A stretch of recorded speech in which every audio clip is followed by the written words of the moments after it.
a new piece of equipment for Narrowboat Bandonian, an engine update, and a change of travel plans. That's what this week's video is about. I hope you enjoy it. My name's Marianne and I am part-time boater.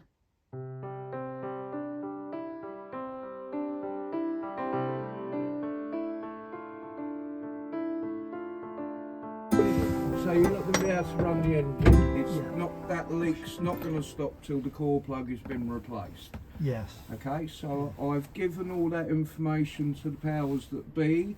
They're looking for the parts now, and they're going to ring you and tell you how quick one of us will come back to get this done. The fixing of the engine hasn't quite gone according to plan.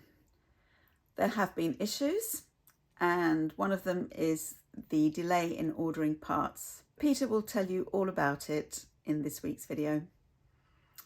So without further ado, I'll pass you over to Peter.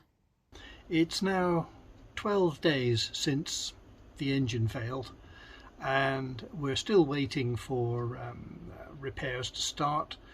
It's going to be early next week due to a combination of availability of engineers and spare parts.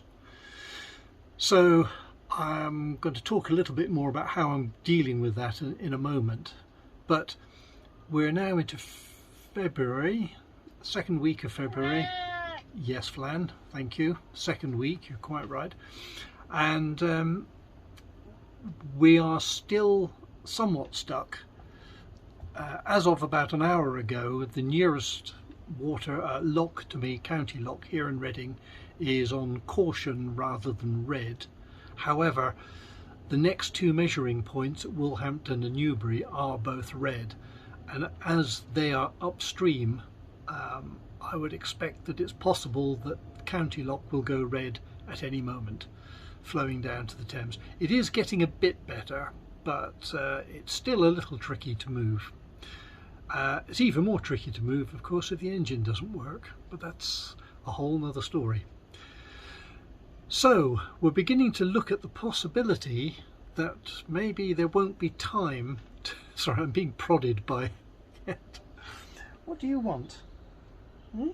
Attention, that's what you want, isn't it? He's sitting on my PC so I can't open it.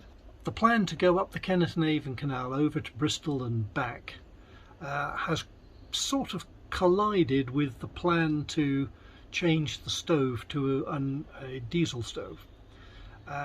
It will be simpler and cheaper if I was closer to the dealer who will supply and fit the stove. So I'm looking at going up towards Nottingham, and they tell me that they get a lot of business out of the Crick Boat Show, and so if I'm going to tell them I want to go ahead and book some kind of slot, we need to do it quite soon, and I certainly don't want to run into winter without a stove. This is a map I've used before, which is a map of the entire network, and currently we're down here. Where's my finger? That's it.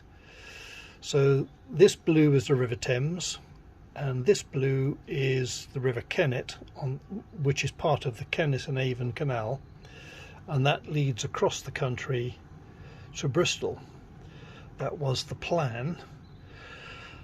However, where the stove people are is up here in, hang on, let's get my finger in the right place, not near Nottingham. That's right.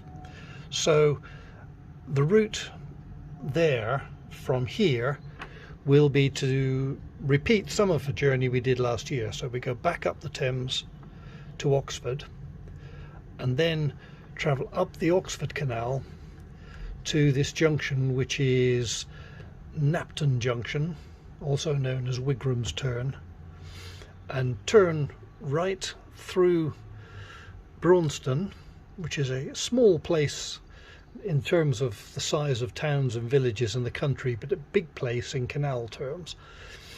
And then at this junction here, which is Norton Junction, I get very confused because there's Knapton Junction, Norton Junction, and there's a Kings Norton Junction, up near Birmingham and so on. Anyway, I digress.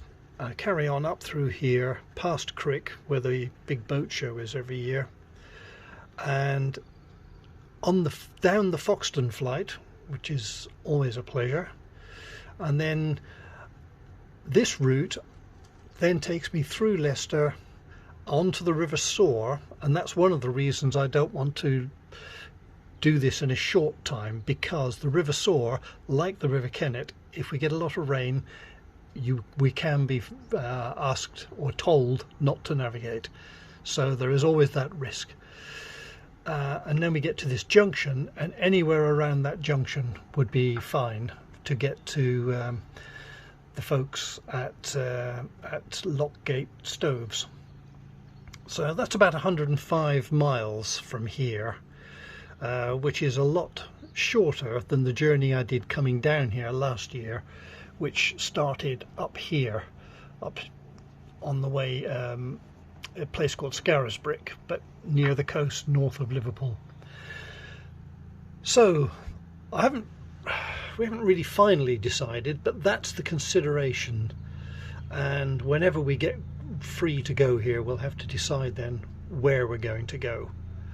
Going a leisurely run up the Thames through Abingdon and Wallingford and on through Oxford and up the Oxford Canal is always a pleasure, and this stretch going from Foxton Junction up towards the Trent and Mersey Canal, I've only done that once, and that was on the first ever narrowboat experience, which was in about 1980, so that was a long time ago. Anyway, we'll see what can be done. Here we are inside the boat, looking down the length of it for no particular reason, then we've got to start the film somewhere. This is the bedroom area. The bed's in complete disarray because I've just packed up that bag because I'm off to the laundrette once I've done this. And over here you can see my folding bicycle and my toolbox and some other items have been brought in here, and that's because I need the space in the engine room where they normally live to do preparation work and ready for work on the engine when we do get the mechanic in. What I'm about to do now is, because it's been such a long time and without running the engine, I rely on solar power to keep the batteries charged for everyday living, and the days are still pretty short. Now fortunately the last few days in particular we've had a fair bit of sunshine, which has helped, but I've also needed to boost it. There's no shore power available where I am, so I've gone out and bought this. It's a suitcase size generator. It's a petrol engine driving charging point, so it produces 900 watts. Ideally I would have bought one slightly bigger capacity, maybe 1.5 kilowatts.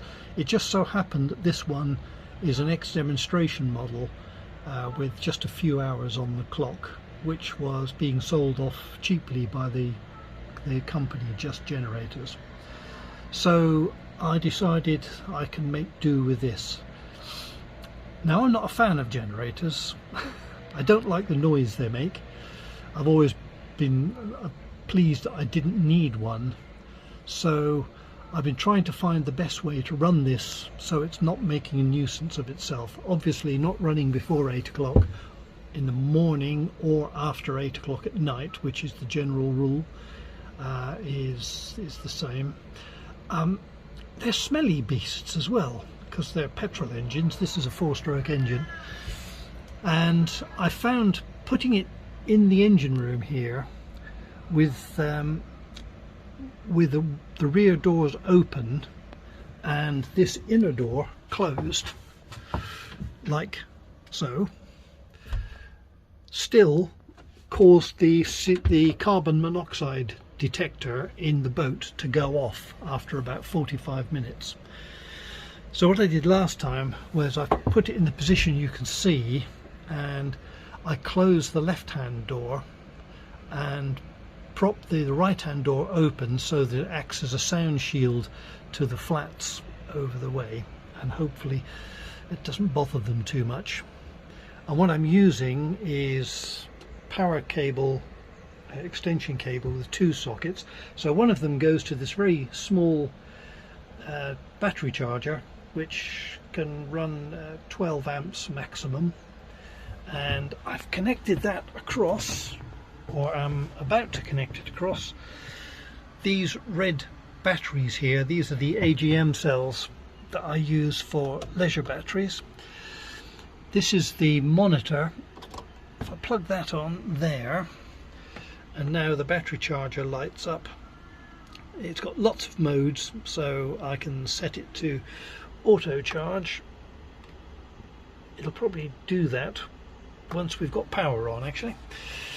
And the other socket here, this is my inverter, which runs up to 3 kilowatts, and that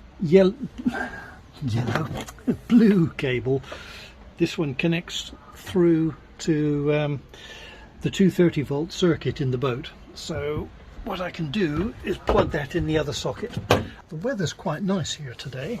Out there, the one other boat that's on these moorings is sitting there still. I'm getting quite a lot of solar at the moment, but unfortunately the sun disappears behind this big building in the afternoon. So we're at the back of the boat now, and you can see there are lots of flats here and some housing on the other side of the canal as well. Then the weir, which makes a fair bit of noise by itself, and then what I call the party boat, the Majestic Belle, attached to the pub. As you can see, this jetty is not quite as long as the boat by about 20-25 feet, which is interesting. Right, running the generator. So the first thing is there's a cap here. This is the fuel cap. So there's a vent there which we open so that air can go into the tank as fuel is drawn out of the bottom. And over here is something I haven't had to bother with for many years. It's a choke. So I swing that open, and then down here on the control panel we've got the on-off switch. That allows it to go into economy mode, so it adjusts the power of the speed of the engine depending on the load. There's a 230 volt socket. There's a 12 volt port here, so I can charge batteries directly, but that doesn't really work for me. So I switch the engine on, and then we'll wait a little bit, and then we'll try to give it a pull. So the engine's all ready to go, so I'm going to attempt to start it with one hand and film with the other. So let's see what happens. And there it goes. And now I'm going to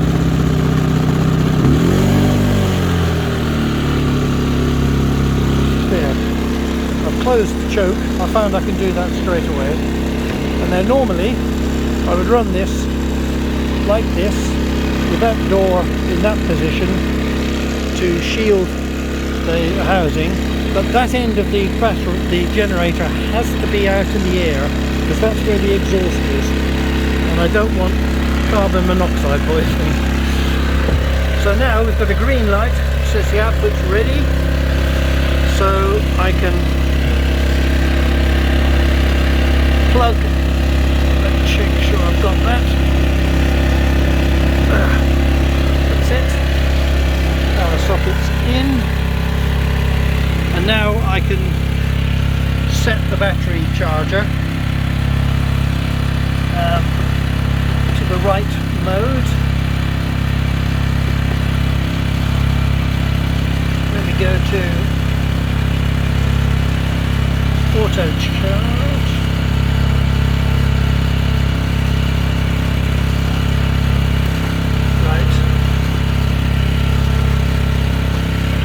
And there we, whoops, I'm not doing this very well, and there it goes.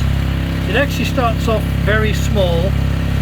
It's telling me 60% charge, 2 amps. That'll build up over time, and then I can leave this running there.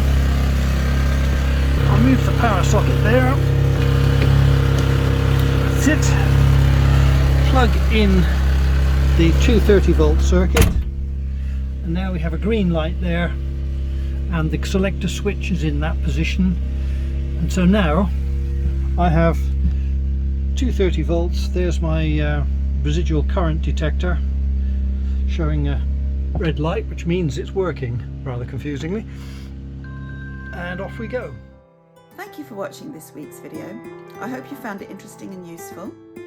Thank you to my subscribers. I really appreciate you. I say this every week, but I really do mean it. Please leave a comment if you have anything you'd like to share with me.